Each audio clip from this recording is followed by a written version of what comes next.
Welcome to news on face. Today special story. తెలంగాణలో కొత్త నినాదం ఊపందుకుంది. మార్వాడి గో బ్యాక్ అనే నినాదం మెల్లగా సోషల్ మీడియాతో ప్రారంభించి రోడ్ల మీదకు తెచ్చేలా ప్లాన్లు ప్రారంభమయ్యాయి. తెలంగాణలో ఎక్కడ చూసినా మార్వాడీలు ఉంటారు. అన్ని వ్యాపారాలు వారే చేస్తుంటారు. వారిపై ప్రజల్లో అసహనం కలిగిస్తే చాలు ఓట్ల వర్షం కురుస్తుందని ప్లాన్ చేసుకునే రాజకీయాలు ప్రారంభమవుతున్నాయి. ఆంధ్ర కన్నా ఇప్పుడు మార్వాడీలపై అసహనం పెంచడం సులువు అనుకుంటున్నారు. హైదరాబాద్లో ఒక దుకాణం వద్ద మార్వాడి వ్యాపారులు ఒక స్థానిక వ్యక్తిపై వాహనం పార్కింగ్ విషయంలో జరిగిన దాడి అందరికీ తెలిసిందే. ఈ సంఘటన సామాజిక మాధ్యమాల్లో వైరల్ అయింది. దీనితో మార్వాడి గో బ్యాక్ అనే నినాదం ప్రారంభమైంది.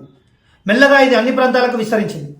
స్థానిక వ్యాపారులు మార్వాడీలు తమ చిన్న చిన్న వ్యాపారాలను ఆక్రమిస్తూ స్థానికుల జీవనోపాధిని దెబ్బతీస్తున్నారని ఆరోపిస్తూ నిరసనలు చేపట్టారు.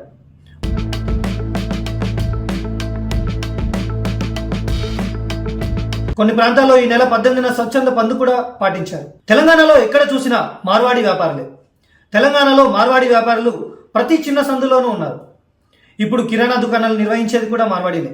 అంతేకాదు నిర్మాణ సామాగ్రి నుంచి హోటళ్ల వరకు అన్నింటిలోనూ వారే కనిపిస్తున్నారు. వీరి వల్ల స్థానిక తెలంగాణ వ్యాపారులు, ముఖ్యంగా చిన్న చిన్న వ్యాపారాలు చేసుకునే వ్యాపారస్తులు కూడా మార్వాడీలు తమ వ్యాపార అవకాశాలను ఆక్రమిస్తున్నారని, తద్వారా తమ జీవనోపాధి దెబ్బతింటోందని అసంతృప్తిలో ఉన్నారు. అయితే ఇప్పటి వరకు గో బ్యాక్ మార్వాడి అనే నినాదం ఊపందుకోలేదు. కానీ ఓ పార్కింగ్ వివాదంతో ఇది సోషల్ మీడియాలో వైరల్గా మారింది.